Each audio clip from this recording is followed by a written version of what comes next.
Pemirsa, PT Turindo Guide Indonesia Tbk telah resmi melantai di Bursa Efek Indonesia sejak awal tahun ini. Rekan Rolando Sambuaga akan menyampaikan berbagai informasi untuk Anda. Rolando, silakan. Ya, baik Cakri dan pemirsa, PT Turindo Guide Indonesia Tbk dengan kode saham PGJO dan melekat dengan nama brand Pigijo telah menarik perhatian pelaku pasar sejak awal listingnya di Bursa Efek Indonesia. Kita akan simak datanya bersama pemirsa. Iya, PT Turindo Guide Indonesia Tbk dengan kode saham PGJO dengan brandnya Pigijo ini melakukan pencatatan perdana di Bursa Efek Indonesia waktu itu pada 8 Januari 2020 tahun ini, awal tahun, di papan akselerasi dan bidang usaha utama bidang penyedia jasa digital travel marketplace dengan sektor utama trade, services, and investment. Subsektor tourism, restoran, dan hotel. Dan kita saksikan ada siapa saja pemegang saham dari Pigijo ini.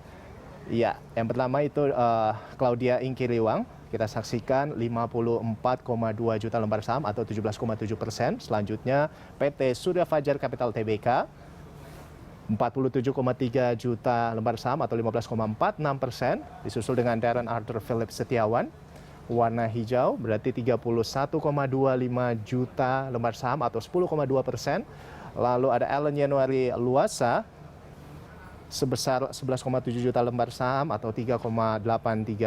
Lalu Henry Widodo, ya sama ya, 31,25 juta lembar saham, 10,2%. Dan terakhir tentunya masyarakat sebesar 150 juta lembar saham atau 48,98%. Dan selanjutnya kita akan saksikan bersama seperti apa pergerakan harga saham Pigijo ini.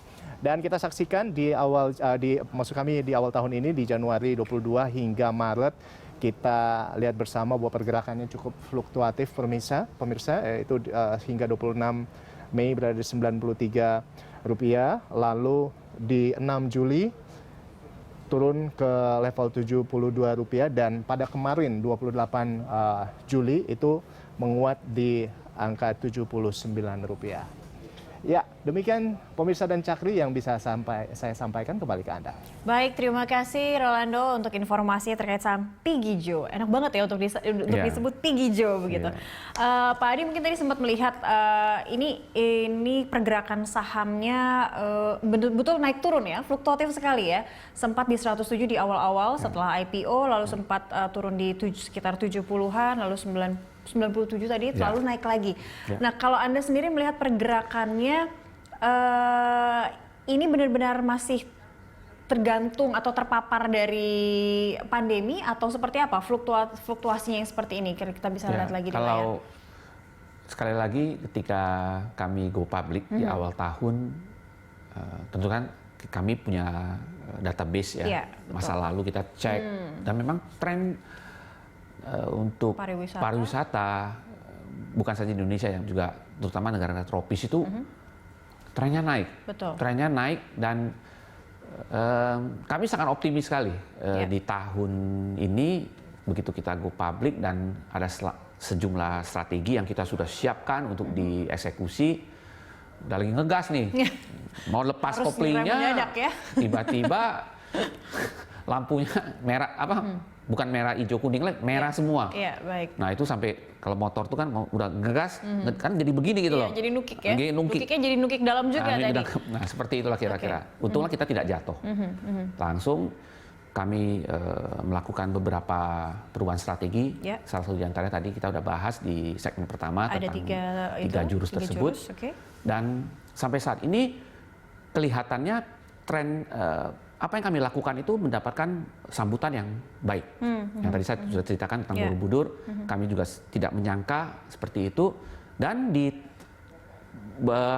minggu-minggu berikutnya, bulan-bulan berikutnya, kami akan mengakuisisi lebih banyak lagi daerah-daerah yang kita ingin twist, ingin angkat story-nya. Misalnya Lombok, Papandayan, beberapa tempat itulah. Dan ini semuanya dengan cara virtual traveling itu tadi ya. Lalu ini tadi sempat disinggung akan ada RUPS di tanggal 5 Agustus dan segera begitu mungkin dalam tahun ini juga atau tahun depan akan melakukan rights issue. Seperti apa skemanya sih Pak Adi? Kami nanti tanggal 5 itu kan akan ada lakukan rapat umum pemegang saham dan minta persetujuan lah untuk right issue, dan kami punya kesempatan selama 1 tahun ini untuk kapan kami akan cairkan tersebut. Saat ini saya tidak berani ngomong terlalu detail dulu karena kan berubah terus ya.